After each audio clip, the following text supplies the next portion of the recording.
அதாவது இப்போ டிவிகே விஜய் இருக்காருல்ல, டிவிகே தலைவர் விஜய். ஆமாம் ஐயா. அவர் வந்து அரசியலுக்கு வந்து இப்போ எங்களுக்கு வந்து முதல் போட்டியே வந்து டிஎம்கேக்கும் டிவிகேக்கும் தான் போட்டியே அப்படின்னு சொல்றாரு. அதை நீங்க எப்படி பாக்குறீங்க? ஐயோ, அந்த ஆளு வந்து சின்ன பையன். அந்த அவருக்கு நான் எப்படி பேசுறேனே தெரியல. அவருக்கும் இந்த அரசியலுக்கும் சம்பந்தமே கிடையாது. எவனோ ஏவி விட்டு அந்த பையனை களத்தில் இறக்கி விட்டுருக்கான்.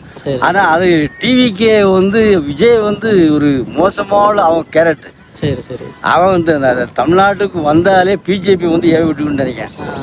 இருந்தாலும் அது வந்து அந்த அது எம்ஜிஆர் வந்தாரு, கலைஞர் வந்தாரு. கலைஞர் எத்தனையோ படங்களை 160 படங்களை கதை வசனம் பேசி தான் வந்தாரு. எம்ஜிஆர் அந்த மாதிரி தான் 67 எம்ஜிஆர் கட்சி பிரிஞ்சிச்சு. கட்சி பிரிஞ்சு பிறவும் எம்ஜிஆர் கஷ்டப்பட்டு தான் வெளியே ஆட்சி பிடிச்சாரு. இந்த ஆளு எப்பவுமோ நான் போன நாற்காலியை போட்டு தூக்கி போட்டேன்.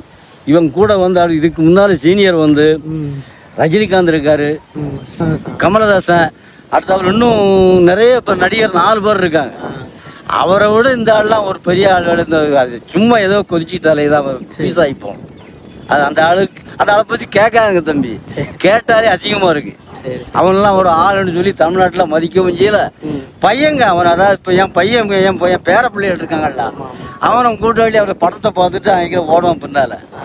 அவன் வந்து ஒரு தமிழ்நாட்டுக்கு வந்து டீச்சர் ஆகிப்போம். அவன் ஆள் கிடையாது. அதுக்கு நாங்க பால் சொல்லவும் தேவையில்லை. வரக்கூடிய ஆட்சி வந்து திமுக தான். மக்கள் தான் ஓட்டணும்.